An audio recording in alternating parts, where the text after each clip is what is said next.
विद्यार्थियों, आशा है आप लोग खूब अच्छे से होंगे। विद्यार्थियों, अपनी पिछली क्लास में हम लोगों ने ध्वनि चैप्टर स्टार्ट किया था, जिसके अंतर्गत हम लोगों ने देखा था कि ध्वनि क्या है, यानी कि ध्वनि के कंसेप्ट को हम लोगों ने समझा था। विभिन्न प्रकार से हम लोगों ने जाना था कि ध्वनि किस तरह से कार्य करती है। इसके अलावा हम लोगों ने ध्वनि के कुछ लक्षणों को देखा था और इस प्रकार आज हम उसी क्रम में आगे बढ़ते हुए ध्वनि के वर्गीकरण के विषय में चर्चा करेंगे। बच्चों, पिछले क्लास में हमने थोड़ी बहुत चर्चा आपसे वर्गीकरण के बारे में भी की थी, लेकिन आज हम आपसे विस्तृत रूप में ध्वनि के वर्गीकरण के बारे में बातचीत करेंगे। तो आज का हमारा जो टॉपिक है वो है ध्वनि का वर्गीकरण। तो बच्चों, जैसा कि मैंने अभी जिक्र किया था पिछली ऑनलाइन क्लास में कि जो हमारी ध्वनि है वो बिल्कुल अनंत है ना, तरंगों की तरह बिल्कुल पर्यावरण में, वो वातावरण में बिल्कुल है ना विचरण करती रहती, कभी इसका अंत नहीं होता है। ये सब बातें हम करते हुए आगे बढ़े थे। फिर हमने बात की थी कि हमारे ध्वनि का वर्गीकरण मुख्यतः कितने प्रकार का है, जिसके अंतर्गत बच्चों हम लोगों ने ये जाना था कि हमारा ध्वनि का वर्गीकरण मुख्यतः 2 प्रकार का है हमारी भाषा में, है ना। जिसके अंतर्गत हम लोगों ने ये भी देख लिया था कि ये जो ध्वनि का वर्गीकरण है ये स्वर और व्यंजन 2 रूपों में है, ठीक है। और जैसा कि हम लोग भली भांति जानते हैं इस बात को कि हमारे स्वर कौन से हैं और हमारे व्यंजन कौन से हैं। मैंने आपको ये चीज़ बताई भी थी कि स्वर जो हैं वो हमारे ह्रस्व या दीर्घ, मतलब छोटे या बड़े, आ से लेके आह तक आते हैं, है ना।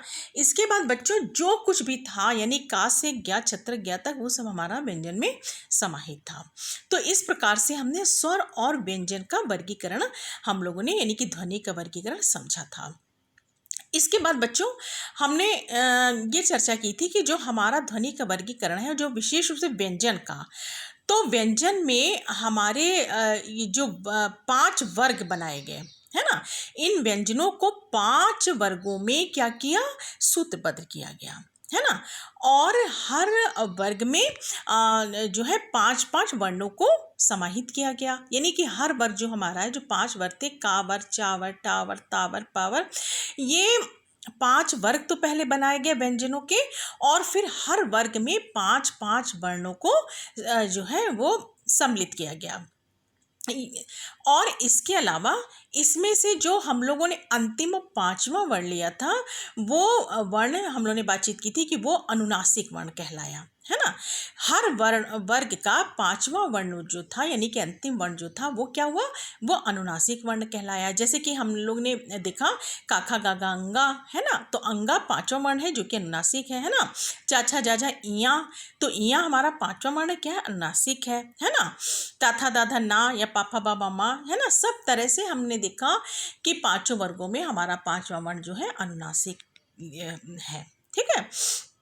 अब बच्चों, इन वर्गों को समझने के बाद, इन 5 वर्गों को जानने के बाद, 5 वर्गों में 5 वर्णों को जानने के बाद, अंतिम अनुनासिक वर्ण को जानने के बाद, अब हम ये बात करते हैं बच्चों, आप गौर करने वाली बात है, आपने भी गौर किया होगा, हम लोगों ने बात की थी क्लास में कि अभी भी हमारे व्यंजन में से कई व्यंजन ऐसे हैं जो छूट गए हैं, अछूते रह गए हैं। किनसे, इन 5 वर्गों से। इन 5 वर्गों में वो व्यंजन समाहित नहीं हो पाए हैं। तो उन व्यंजनों की क्या स्टेटस है, क्या स्थिति है, उनको किसके अंतर्गत समाहित किया गया है ना।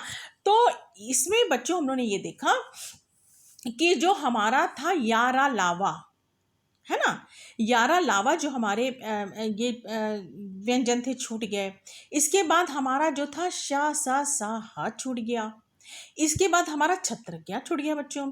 तो ये जो व्यंजन थे हमारे, इसमें से हम लोगों ने इनको इस प्रकार से वर्गीकृत किया गया, मतलब ध्वनि के अंतर्गत इनको इस प्रकार से बांधा गया। कैसे, कि जो यारा लावा थे वो हमारे अंतस्थ व्यंजन कहलाए, है ना। और श स सा हा हमारे ऊष्म व्यंजन कहलाए, और छत्र ज्ञा जो हमारा है वो संयुक्त व्यंजन कहलाया, ठीक है।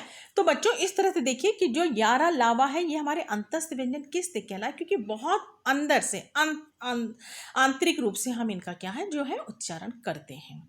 है ना। तो यारा लावा इस श्रेणी में आ गए बच्चों। इसके बाद हम बात करते हैं श स स ह की। तो अब ये ऊष्म व्यंजन कहलाए बच्चों, जैसा कि नाम से, जैसे अंतस्थ नाम से स्पष्ट हो रहा है कि बहुत अंदर से, इसी प्रकार से ऊष्म से भी ये स्पष्ट हो रहा है कि बहुत ये मतलब ऊष्म मतलब थोड़ी गर्माहट वाले ये व्यंजन होंगे। गर्माहट इन द सेंस कि जब हम इनका उच्चारण करेंगे, हम इनको उच्चारित करेंगे तो एक ऊष्मा सी अंदर से ऊर्जा सी निकलेगी, है ना बच्चों। इसलिए ये ऊष्म व्यंजन कहलाए। आप बच्चों कभी गौर कीजिए कि शा सा सा हा का आप उच्चारण कीजिए और अपनी हथेली सामने रखिए, तो आप बच्चों पाएंगे कि आपको हथेली पे कुछ गर्म सा महसूस हो, है ना। तो शा सा सा हा क्या कहलाए, हमारे ऊष्म व्यंजन कहलाए। ठीक बच्चों, अब बात केवल रह जाती है छत्रज्ञा की, है ना। तो छत्रज्ञा हमारे संयुक्त व्यंजन कहलाए, है ना। तो संयुक्त व्यंजन किस लिए कहलाए कि इसमें छापी जो है वो स्वतंत्र नहीं है और जो है त्रा जो है वो भी स्वतंत्र नहीं है, ज्ञा भी है वो भी स्वतंत्र नहीं है। अस्वतंत्र रूप से मतलब ये निर्मित नहीं हुए हैं, है ना।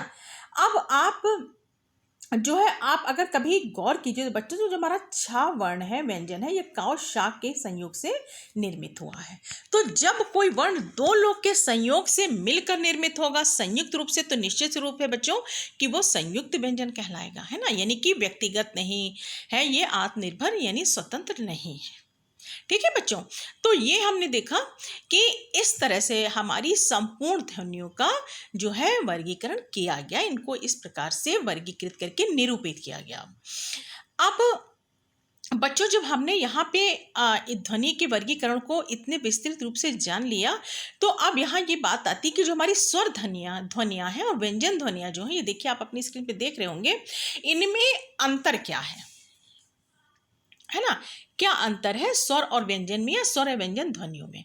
तो बच्चों यहाँ पे चर्चा करना आवश्यक है कि जो भी हमारे स्वर होते हैं, जितने भी हमारे स्वर हर सदी किसी भी रूप में हैं, वो हमेशा स्वतंत्र होते हैं, यानी कि वो स्वतंत्र व्यक्तित्व वाले होते हैं, है ना। कैसे बच्चों, जैसे कि आप देखिए, आप उच्चारण कीजिए आ, है ना।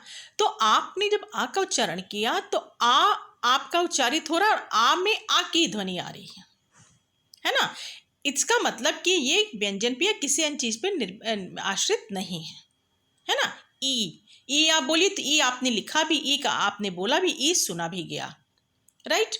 ओ का मतलब ओ, चाहे वो ह्रस्व हो चाहे दीर्घ हो, वो हम उच्चारण भी ओ का हमारे सामने सुनाई पड़ा, हम उसका अनुभव भी कर रहे हैं, अनुभूति भी कर रहे हैं, और लिखने में भी वही है, और कोई साथ में अलग व्यंजन या कोई चीज सुनाई नहीं दे रही है। ठीक है, तो ये क्या होते हैं, ये स्वतंत्र होते हैं और हमेशा इनको किसी उच्चारण या लेखन के लिए किसी की आवश्यकता नहीं होती।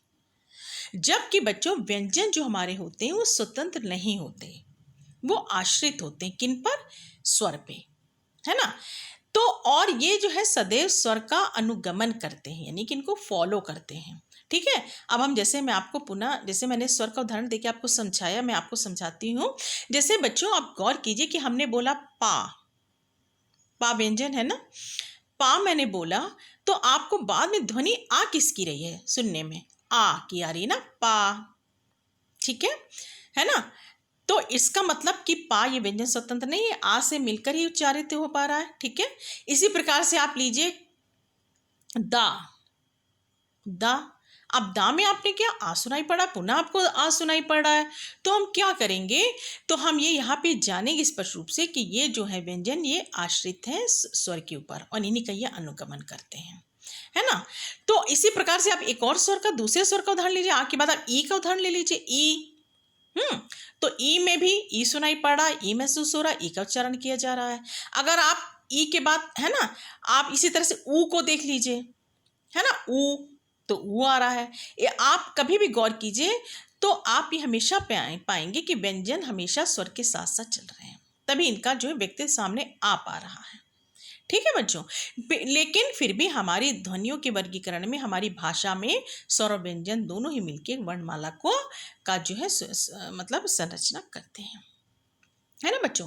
तो बच्चों आज की क्लास में हमने देखा कि ध्वनि का वर्गीकरण किस प्रकार से होता है ना।